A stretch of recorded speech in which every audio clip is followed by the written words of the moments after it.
আসসালামু আলাইকুম। সবাই কেমন আছেন? আমরাও আলহামদুলিল্লাহ। প্রতিদিনের মতো আমি মরিয়ম লোভা আপনাদের মাঝে আরও একটি নতুন ব্লগ শেয়ার করছি। আজকের ব্লগটিও শুরু করছি সকালবেলা থেকে। ঘুম থেকে উঠে জানালা খোলার মাধ্যমে। এখানে জানালাতে গতকালকের কিছু কাপড় ছিল, ওগুলো আগে সরিয়ে নিলাম। সরিয়ে জানালাটা খুলে দিয়ে সোফাগুলো পরিষ্কার করে নিচ্ছি। তারপর এখানে জায়নামাজটা এলোমেলো করে রেখেছিল আমার হাজবেন্ড। এই জায়নামাজটা আগে গুছিয়ে নিলাম, গাছটাও জায়গা মতো রেখে দিলাম। ডাইনিং টেবিলের চেয়ারগুলো এলোমেলো হয়েছিল, এগুলো পরিষ্কার করে দিলাম। আমার হাজব্যান্ডের জ্যাকেটটা চেয়ারের উপর রেখে দেয়, না বললেও রেখে দেয় এখানে উনি, তো ওটা আগে পরিষ্কার করে নিয়ে তারপর ঘর ঝাড়ু দিয়ে নিলাম। সকালবেলার কাজ বলতে এগুলোই আমার। রান্নাঘরের জানালাটা খুলে এখানে গতকালকের ঠান্ডা ভাত ছিল কিছু, এগুলো খাওয়ার জন্য একটা প্লেটে উঠিয়ে নিলাম। ভাতের সসপ্যানটা ধুয়ে চুলায় দিয়ে দিলাম। এদিকে আজকে সকালবেলার খাবার হিসেবে খাচ্ছি ঠান্ডা ভাত, ঠান্ডা তরকারি। শীতের সকালের অসম্ভব মজার এই ঠান্ডা ভাত, ঠান্ডা তরকারি, এটা আমার আব্বুর পছন্দ। খাওয়া দাওয়া শেষ করে ছাদে চলে গিয়েছি। ছাদে কাপড় মেলে দিয়ে তারপর গাছগুলোতে পানি দিয়ে দিচ্ছি। এখানে গতকালকে ডাল ধুয়ে মগটাতে রেখেছিলাম, ওই ডাল ধোয়া পানিটা সবগুলো গাছে সুন্দর করে দিয়ে দিলাম। এই তো ছাদের পরিবেশ, অপরূপ পরিবেশ আমাদের ছাদের। আমার বাসার লোকেশনটা এত সুন্দর, মন ভুলানো। আজকে সকালবেলা সূর্যটা দেখাই যাচ্ছে না বলতে গেলে, কুয়াশার জন্য।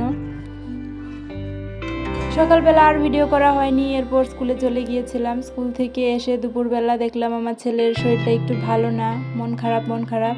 সে এইখানে টেবিলে বই মেলে বসে কি যেন গল্প করছিল, আমাকে বলছিল।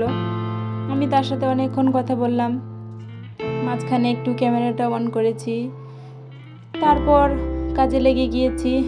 সকালবেলার পরিবেশ আর নেই, এখন দুপুরবেলা ঝলমলে রোদ উঠেছে। বিছানাটা সুন্দর করে ঝাড়ু দিয়ে নিচ্ছি। গুছানোই ছিল, একটু এলোমেলো করে ফেলেছিল আমার ছেলে, ঝাড়ু দিয়ে পরিষ্কার করে নিলাম। আর এখানে কতগুলো কাপড় ছাদ থেকে এনে রেখেছিল আমার হাজবেন্ড, এইগুলো সুন্দর করে ভাঁজ করে নিব। ভাঁজ করে এদিকে চুলায় ভাতও বসিয়ে দিয়েছিলাম, ভাত প্রায় ফুটেই গিয়েছে। বারান্দাতেও কিছু কাপড় ছিল, ওগুলো নেব। আর আজকে বারান্দাটা ভাবছি কিছু কাজ করব। এখানে দুটো সবজির চারা আছে, মরিচ আর টমেটোর চারা, এটা ঝুলিয়ে দেবো উপরে। নিচে থাকতে থাকতে কীরকম হয়ে যাচ্ছে। আর কর্নারে কিছু ময়লাও আছে, এগুলো পরিষ্কার করতে হবে। গতকালকের ভেজা কাপড়গুলো ছাদ থেকে এনে এখানে বারান্দায় মেলে দিয়েছিল আমার ননদ, আমি এগুলো নিয়ে নিলাম। এই তো সবগুলো কাপড় ভাঁজ করে নিয়েছি। আর এইখানে আমার ছেলেকে গোসল করে পরাবো যেটা, এটা রেখে দিলাম। সে এখনও বই নিয়ে খেলছে, এখানে রং পেন্সিল দিয়ে আঁকাআঁকি করছে সে। আমি বললাম বাবা চলো তোমাকে গোসল করিয়ে দেই, সে বলবে না এখন গোসল করব না। এখানে এই গাছের এই পাতাটাও সুন্দর করে মেলে গিয়েছে, এত সবুজ সতেজ পাতা, দেখলে মনটা জুড়িয়ে যায়। ঘরে গাছ আমি সবসময় রাখতে পছন্দ করি। দুপুরবেলা গাছগুলোকে একটু রোদ্রে দিয়ে দিলাম, এগুলো ঘরের ইনডোর প্লান্ট, সবসময় রোদ পায় না। তারপর পুরো বাড়ি ঝাড় দিয়ে নেব। এখানে পরিষ্কারই থাকে, তারপরেও পরিষ্কার করতে হয়, কারণ সাদা টাইলস থাকলে বোঝা যায় যে আমার ছেলে দেখা যায় যে সারাক্ষণই নোংরা করছে। পুরো বাড়ি ঝাড় দেওয়া শেষ, এবার ননদের রুমটা পরিষ্কার করে নিব। এখানে আমার ছেলে বইগুলো এলোমেলো করে রেখেছিল, তার বইয়ের সাথে এগুলো গুছিয়ে নিলাম। তারপর এই রুমটা ঝাড়ু দিয়ে বের হয়ে যাচ্ছে একেবারে। এই ময়লাগুলো আমি মূলত রান্নাঘরে ঝুড়িতে রেখে দেই। ঘর ঝাড়ু দেওয়া শেষ, আমার ছেলেকেও গোসল করিয়ে নিয়েছি, এবার তাকে খাওয়াবো। এখানে আজকে দেখলাম যে তার পড়ার মুডটাই বেশি, সে বই নিয়েই খেলছিল। আজকে তার খেলাধুলাই হচ্ছে বই নেওয়া। কাপড়গুলো সুন্দর মতো জায়গা মতো রেখে দিলাম, এবার খেতে দিয়ে দিব সকলকে। এখানে আজকে সিম্পল খাবার, মাছ ভাজা, আর বাবুর জন্য নিয়ে নিয়েছি সবজি, সিমের সবজি দিয়ে মাছ, রুই মাছ। এটা বাবুকে ডাকছিলাম, আসো খেয়ে যাও বাবু, সাদ আসো খেয়ে যাও। আমার ছেলে সাজানো গোছানো খাবার দেখলে নিজে নিজে এক দুইবার মুখে দেয়, কিন্তু পরবর্তীতে দেখা যায় যে খেতে চায় না। আসলে ফোন দিয়ে খাওয়ার যে কি একটা বাজে অভ্যাস হয়েছে, তাকে কোনোভাবেই খাওয়াতে পারি না। আমার হাজব্যান্ডেরও খাওয়া শেষ, সে খাবার প্লেট নিয়ে চলে গেল, আমি তাকে এবার খাওয়াবো। খাইতে হয়, সুন্দর করে খাইতে হয়।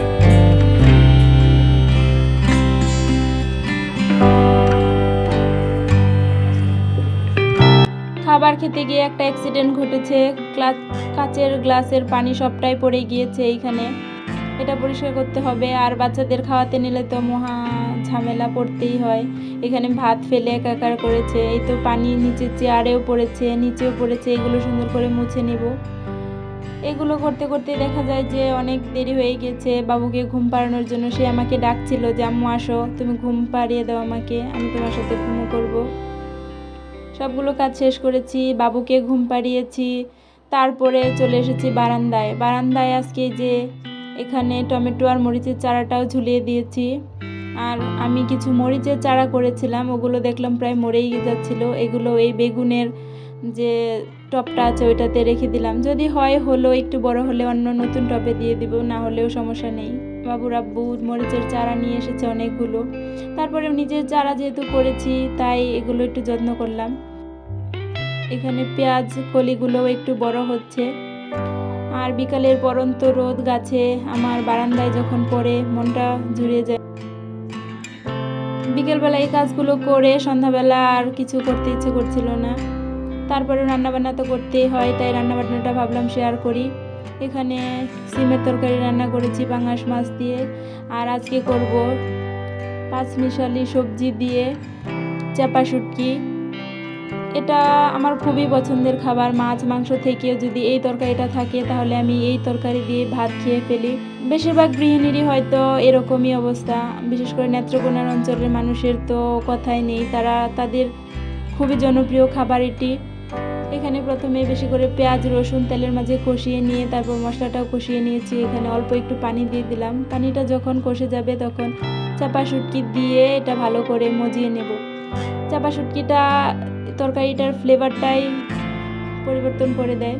এখানে আমি যে সবজিগুলো ব্যবহার করেছি তা হলো আলু, ফ্রোজেন কাঁঠাল বিচি, মূলা, লাল শাকের ডাঁটা, সিম, পটল, আর এগুলো হচ্ছে টমেটো।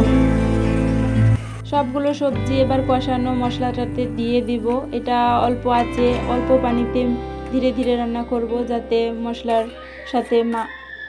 মশলার সাথে সমস্ত সবজির ফ্লেভারটা একসাথে হয়ে যায়। ঢেকে ঢেকে রান্না করছি। এখানে আমি পানি উঠে গিয়েছে অনেকটা, পানি দেইনি। এই পানিটা যখন শুকিয়ে যাবে তখন এটার মাঝে দিয়ে দেব আর অল্প একটু পানি।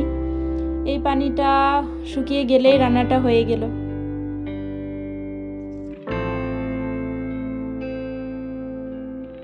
আজকের ভিডিওটা এই পর্যন্তই।